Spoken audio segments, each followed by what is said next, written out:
Hello, and welcome back to season 2 of A Transplant's Tale. I'm your host, Sarah Adedeji, and I'm here with Phyleia and Sandra. So, ladies, if you could introduce yourselves and just tell us about who you are, and where you've moved from. Hi, I'm Phyleia. I'm a young professional that moved from Kansas City, Missouri to Chicago, Illinois. I'm Sandra. I'm a nurse for right now. I'll get into that later. And I'm from Denver, Colorado, and this is my second time in Chicago. Oh, nice. Okay, so let's get into it. So, Phyleia, what prompted you to move from Kansas City to Chicago? Sandra did. I had no idea I was going to move to Chicago until maybe like the week of the move. Oh, wow. For real. We had come out to Chicago to visit. Sandra told us that she was coming to nursing school. Wow. And she was like, wouldn't it be great if we were, we took on the city together? And I was like, yeah, girl, that's great. You know me. I'm like, oh, yeah, that's great. Sounds good. I'm down for it. Right. She kept checking in, a couple months, would go by, checking in. And then she was like, all right, let's go to Chicago and look at apartments. Chicago is good in May. And that's what we came to do. That we also went to a little concert, right? Festival. We went to the festival. And we started looking at 2-bedroom apartments. And I said, oh, who's your roommate? She didn't say that. She had a list of apartments. She actually found this apartment for us, and I didn't hear. She found it. And I found the apartment because I knew she needed a roommate. She wanted a roommate, to be out on the town with. So I was like, yes, let's find a 2-bedroom. We'll find the roommate later. No, the roommate was me. And we signed a lease, and that was 3 or 4 weeks before our move-in date. And I had to tell my manager that I was moving. I had to tell my parents that I was moving. I had to tell my friends. I'd pack all my stuff and get to Chicago. In 1 week? No, that was like 3 weeks. That was like 3 weeks. But I didn't believe it. Like, much time. It didn't feel real probably until the week of the move. Wow. Literally 2 weeks before the move, I'm like, how's your stuff getting here? And she was like, oh, well, I guess I need to figure that out. And was scrambling to figure out how to get her stuff here.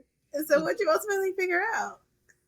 I have a brother who is a nice, strong person, and have a father that's a nice, strong person. And I myself have good quads. So I was able to pick up some boxes and put it in a U-Haul. And we drove down, well, yes, technically up to Chicago. That's perfect. So, Sandra, you said this is your second time in Chicago. So, I guess first, how did you all meet? And then how did you end up in Chicago the first time? And then what made you come back again? It's okay. I got you. Okay. So we met in college. We both went to Mizzou, and we met through this organization that we were both in called Mizzou Black Women's Initiative. And we got close when we went on our alternative spring break trip, which was like a service trip to encourage college students to give back instead of get drunk. That's a good tagline. We support that, yeah. That's a good one. And so we got closer on that trip. And, then she basically moved in with me our last year of college. There were 3 of us. There's 3 of us. Kennedy, our other friend, lives in Florida, but she's from Chicago, funnily enough. And so I came to Chicago the first time because I came to nursing school first time here. I got my master's, and I left right before the pandemic started, and I went back home to Denver, and I started working out there during the pandemic. And then I got accepted into my doctorate program, and that was right before we saw each other in January for our best friend's engagement party. that we had. And so that is when the topic got brought up of, hey, I just got into this doctorate program in Chicago again. The last time I was in Chicago, it was the best of times and it was the worst of times. And so it's not necessarily that I needed a roommate because I actually had a terrible roommate experience the first time I was here. I actually saw her today. That's growth from the Lord. I saw her today. Anyways, so I had a terrible roommate experience. Got, got me out of that situation. And so coming back to Chicago, I wanted to be comfortable and I wanted to do it differently. And Phyleia, that's also one of your besties. And I always call her Phyleia by a flight battle. She go wherever, she's just that friend that will, she's always down, right? And she's somebody who you can always go to for, the fun adventures of life. If you're like, hey, let's go here, let's do this, I need this. And she's like, let's do it. You just tell me when and where. And so that's the approach she took when I said, let's move to Chicago. And she said, yeah. And I'm like, I'm serious. Are you serious? She's like, yeah. And then I didn't realize until the 2 weeks before that she really wasn't that serious. So, yeah. But here she is. And here she is. But I made it. I made the trip, and I've been here for almost 2 years. It'll be 2 years in July. Yeah. That's awesome. So you all are from like different places. So what, and whoever can go first, but like what were some like maybe culture shocks or like experiences that maybe surprised you moving from Denver and Kansas City to Chicago? I'll let you take this. The Chicago Transit Authority.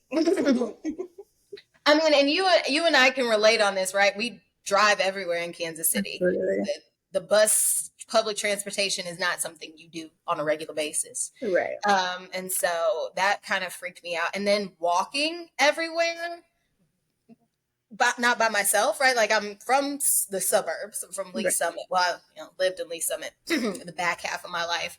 And so when you walk, all you see is other houses. You see people walking dogs. You don't see anything a little sketchy. Here I am in the middle of Chicago, and you basically can see anything. And so I was very sensitive to that and really aware of this new environment and almost had to overcome not a fear, but like a little bit of anxiety, right? Like I had to realize that most people weren't really checking for me. Like I wasn't at risk of getting stolen every time I walked to the Target, right? I just had to find that good balance of awareness of my surroundings and also like I'm gonna be okay. I'm gonna make it back home, right? So that was one of the biggest shocks, I think, for me, is taking the train and then walking in the city. I feel that. Yeah. How about for you? This time around, I really didn't have a culture shock. I feel like I experienced most of that my first go around in Chicago. And I feel like mostly it was just the people. I had to adjust to just the way in which people talk to each other. In Denver, everyone is very friendly, very overly friendly almost. You walk by, you say something to whoever you're walking past, the complete strangers. Hi, good morning, how are you? And everybody kind of behaves the same way. And so, and even just simple like ordering food at a restaurant or a fast food restaurant and saying, hi, may I please have such and such? Or hi, welcome to X, Y, and Z. How can we help you? And Chicago was like, what do you want? And I was like, well, what? Does that remind you of somewhere, Sarah? Gates. I can help you. And I accept how may help, but no, but they yell at you. Yeah, they yell at you. So stuff like that. But I feel like I had a support system when I came here the first time and even more so the second time. Yeah. And so I'm used to city living, even though Denver doesn't have a huge city. I was like an inner city kid, so I'm used to the city. So it didn't really bother me too much. I enjoy it. Love being down here. Mm. So, Phyleia, you mentioned having to like tell your manager that you were moving. So, what was that transition like as far as like, um, was it an opportunity for you to like maybe transfer, or did you have to find a whole new job? And like, what was that piece like? No, it actually worked out really well. We were already fully remote, so No, I nice. wasn't even going into the office. I was working from home fully at that point in time. And so I was just like, hey, how about I work from home fully, but in Chicago? And she was like, all right, cool. Oh, I mean, there were a couple of other steps I had to take, but for the most part, she was just like, oh, okay, cool. And so it's worked out fine. I didn't have to, thankfully, get another job, or even now, I don't go into the office. I probably should, because it's so close to me. I could walk to the office in like 15 minutes, but oh, that's nice. I don't.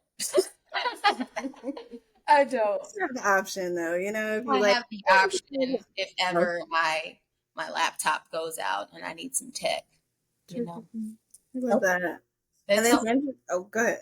No, I was just gonna say it's helpful to have the office here in case I need some support. Yeah, no, I love that. And so, Sandra, you mentioned like you're a nurse for now. So, want to tell us like that backstory? Like, how's that transition? Like, what's happening there? You know, Sarah, we're in a bit of a interesting place in life right A now. pickle. We're in a pickle. I wouldn't even call it a pickle. The Lord is A cucumber. moving me into a different direction. Amen. And so when we first moved out here, I just finished a travel nursing contract in California. So Wow. actually, when we first moved out, for the first 3 months, I was unemployed, happily unemployed, thankfully. Unemployed. I was fun employed, Yes. savings stacked up, and I was just kind of living my best life and waiting for a particular job that I was seeking when I got out here. That job that I was seeking turned out to be terrible. Mhm. And really led to a really intense burnout that I felt with nursing, and just felt like this immense compassion fatigue. And so that was really hard too. I think, honestly, I don't know. I said earlier, I didn't come here needing or like wanting a roommate necessarily. I just thought it would be fun for, besties come move together. But really, I think it was ordained truly. Like, I don't know what this time in my life would have been like if it wasn't for Phyleia being my roommate. She really kind of stepped into this role of like making sure I was good without me ever having to ask, right? Like, I worked night shifts. It was, 7 p.m. to 7 a.m. My sleep schedule was all over the place. She made sure that the household was taken care of. She cooked most of the time. She kept it clean, not like I was just making a total mess in the house. But, she would just, yeah, she would just run our apartment and make sure that everything that we needed was here. And so I don't know what the last year would have looked like if I did not have Phyleia as my roommate. So I'm super grateful for that time. And for her being here. And so, yeah, I'm looking now to transition out of nursing. I don't really know what that looks like right now, but we'll see. I might be in another city. I might be on the podcast again for another transplant Part two. part two. Love it. We love it. So thank you for sharing that, really, because I think that's really important. Because sometimes people get into a career and they're like, oh, I thought this is what I wanted to do, but now I'm miserable. And now what? So being able to plug into that support, being able to know, like, you know what, let me redirect and like figure out what's next. I think that's really important that people can see and mirror and connect with that. So thank you for sharing that. Yeah, of course. And so, what are some, like, kind of on that same wavelength, what are some things that you all learned from like your transplant experience? Whether it be about yourself or just in general? I don't know. I've learned that I think I'm more of a city girl than I thought. Oh, I thought I was good being in Kansas City long term, and I probably am. Like I love Kansas City. I think it's a great place. But I definitely did not think the big city was for me, right? Like I was never like I'm going to LA. I'm never going to New York. Like I was, and I was also not the person who was like I got to get out of Kansas City, Yeah. right? Like I was comfortable. I was cool. But I also realized that I'm able to get out of my comfort zone and I kind of like it, right? Yeah. Like I'm not just sitting in a bubble, standing with this, staying with the same friends, which there's nothing wrong with it. I like my friends. They're still my friends from when we were little, obviously. Right. But like, yeah, I was seeking a new adventure. It just kind of happened to me. And so that quick adjustment and being able to be adaptable, I think that's the biggest thing that I learned was that I am able to not only, this is going to sound so cheesy, not only able to survive, but I can thrive. It's fun, right? Like yeah, that's the biggest thing I learned. And also like putting yourselves out there, I think is one of our bigger things, right? Like, I'll let her tell what she learned, but then we'll tell a story about putting ourselves out there. I learned, I think honestly, it's going to just kind of flow into that, just community. Wherever you go, being open to finding new community. Because when we first moved out here, I was like, all right, I got my best friend. We cool. Yeah. Us against Chicago.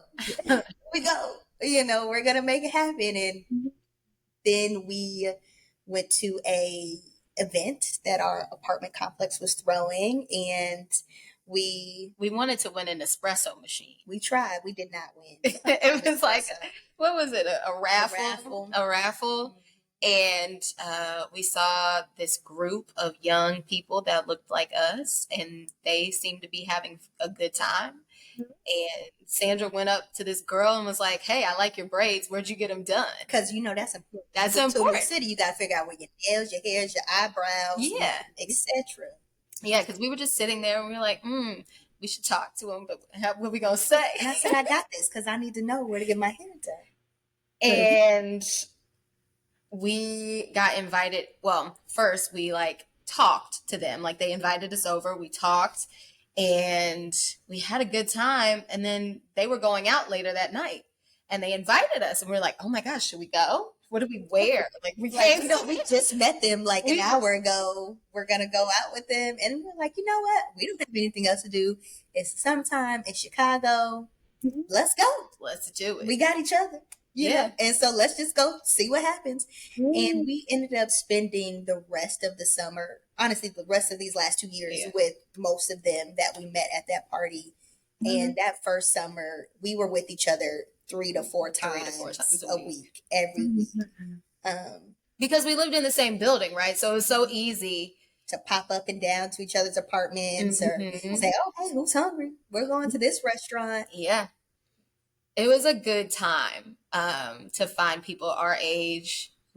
Similar journeys, a lot of different transplants. They were all transplants. Yeah, everybody was a transplant. Oh no, Marcus is from Chicago. Oh, yeah. But he's from the suburbs, so this is his first time being in the city, in the downtown. And so here was a whole bunch of chocolate people, young professionals trying to find their way in Chicago and in the same building and have fun. We all kind of were in the same place financially, situationally. It was just, it worked out. Yeah. You never know where you'll find community. I love that. And we've said like on episodes before, like community is so important and don't be afraid to talk to strangers because you never know, like a stranger could become your best friend. Like, because you don't know somebody until you know somebody. So I love that y'all did that. That's so fun. And so besides like getting out of your comfort zone, of course, like what's some advice that you would give to someone who's looking at transplant? Especially like, I know most of the time when I am like telling people, oh yeah, I'm from Kansas City and like I'm in Philly now or whatever the case may be, they're like, I can never move away from my family. So you all are like, I mean, I know Chicago is maybe like an 11 to 14-hour drive, somewhere in there. I don't know how far the flight is. Maybe the flight's quicker, but I don't know how far Denver is from Chicago off the top of my head. But it's not like you can see your family every weekend. So just what advice would you give to like navigate? Hopefully Well, you're laughing like you see your funny family. that you say that, Sarah. Phyleia actually is quite often in Kansas City. Oh, Every month, Yeah, twice a month. I call myself between cities okay. situationally, just because I go back home so often. Yeah. One for events. When we first moved here, I had just like a ton of weddings to be back in Kansas City for. So I was going back and back and back and forth for weddings, bachelorettes, whatever. And then, my work is still in Kansas City, so I do go back often to have meetings and things. And then, the holidays, that puts me at roughly once a month. Once, Like, or sometimes twice, if it's like a quick in and out trip. I'm actually going there tomorrow. Yeah, look at But that. it's Mother's Day. of course you gotta be there for Mother's Day. It's Mother's Day. I Tell your won't say mom a happy Mother's Day too. I'll probably see her. Yeah. But that's different, right? That's not normal. But right. I think that is important, right? Yeah. If you're scared of leaving your family, hopefully, prayerfully, you have the means to just go back. Mhm. You can always go see them. Hopefully, everybody's situation is different, but Right. phone calls, FaceTimes, flights, trains, driving, making the time to go back home when you miss home is always an option. It's not like you have to move here and you never get to see them again except for Christmas and Right. Thanksgiving. You can go back. Yeah. Mhm. And still have a full life in the city that you're living in, right? Like we've been out, we went out today Yeah. and had a good time. And then like the last weekend we had a good time. And then I just will be out for one weekend. That's it. That works. That works. So, like, what are some other ways that you all have like found creating community beyond your apartment complex? I mean, we have sorority sisters that live here, so we do see them sometimes. We have started going to a church here, and we started going to Bible study, women's Bible study, and so we've met some people through there. I mean, it's good to. It's not like we've hung out with anybody outside of Bible. Oh no, No, Bible study. No, not not from Bible study. But it's good to have like 40 people to be in community with on Thursdays. Um, what else have we done? We haven't taken any from my classes. job. From Oh, my yeah, job, from your job. I have somebody that one of the doctors that I used to work with. Who's also our sorority sister. We became close outside of work, and she hangs out with us now. And then she introduced us to some of her friends, and so we just kind of mix and mingle like that. Yeah, we bounce off of each other. Yeah, I think for a lot of people, work is their natural place where you kind of find community and camaraderie. But I would encourage people to try in the spaces where you live. yeah, because I don't have that. I work from home. Yeah. So. But our apartment complex throws events, right? And I think that would be my advice too, is find an apartment building that actually does resident events, because that's an easy, effortless kind of situation where you're all put in this room, usually with free food and drinks, and an opportunity to talk to each other in the space that you already live in. So. Yeah. That's helpful. And even if you're like, because I know like some people with families or things might be watching, but a lot of neighborhoods in general, I know still have like events and stuff. So like definitely finding an ingrained community. So that's helpful. I We love found that. a rec center that has little events. They do pottery classes, yoga classes. Yeah, the little women's play. Yeah, little women's. And that's just from us exploring the city and just walking around and trying different coffee shops. We stumbled upon a coffee shop that was connected to a like It was Women's kind and of like Children's, like a YMCA. it was like the YWCA, but it was just like a neighborhood association. That's Um, cool. yeah, and I think that those kind of classes, I mean, Chicago is easy to do in the summertime, right? You can walk out the door and there's some kind of festival going on, or I don't know, you look on TikTok, there's always something to do, Yeah. and it's usually free sometimes, most of the time.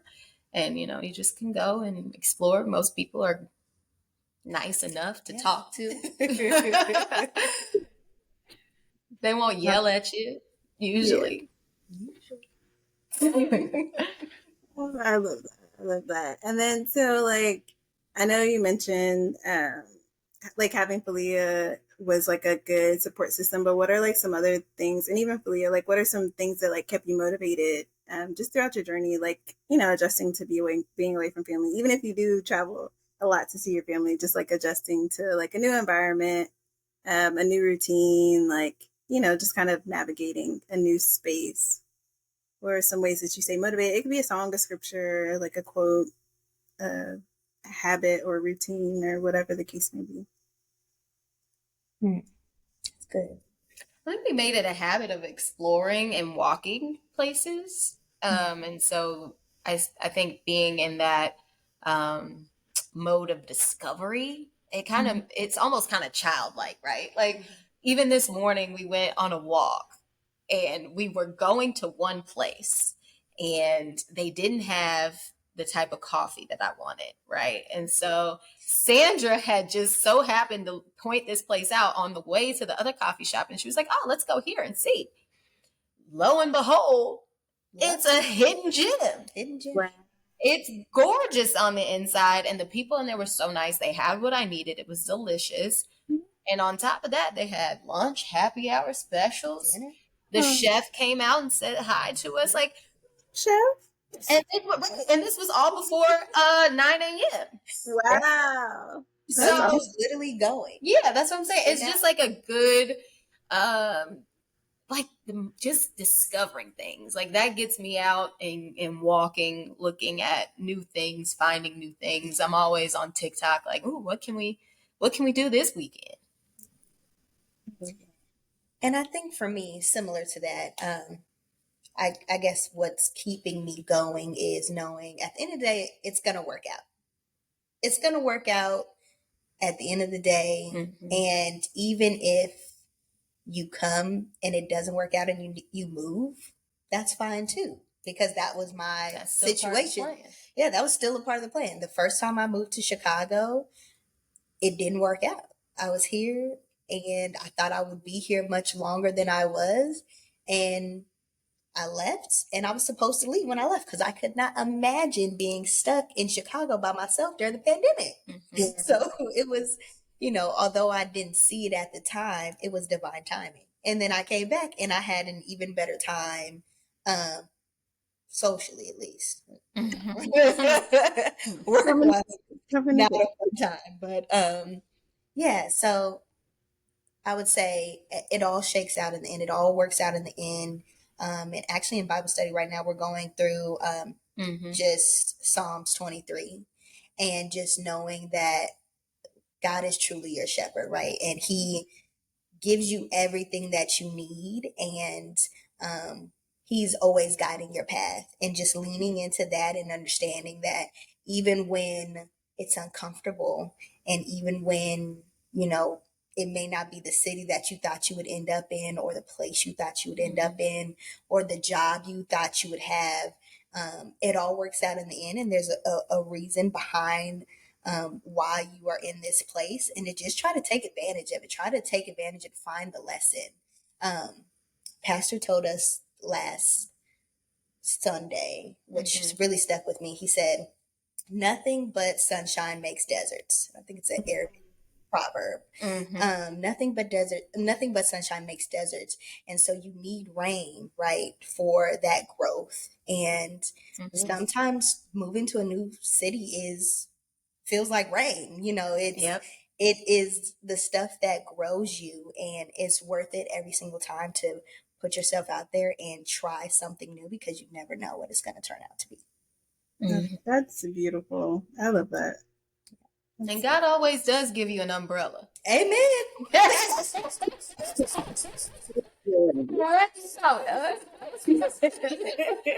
Amen. You have what you need. You have what you need. I love that. So just to wrap us up, anything else that you all want to share or anything you want to tell the people? Yeah. What are we going to share? Just go. Just go. Just do it. Take the leap. We love it. Literally just do it. Right. Even if you don't believe that you're going to do it, you know, until the movers show up. Well, do it. It'll work out. It'll be fun. I mean, we've had so much fun these last couple of years. Truly a whirlwind experience. Yeah. I think we found forever friends. Yeah. And have had crazy experiences that we're going to have to tell you offline, given the audience.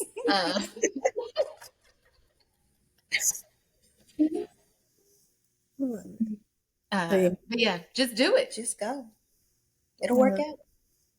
I love it. Well, thank you all so much for being here and sharing your stories and talking to the people.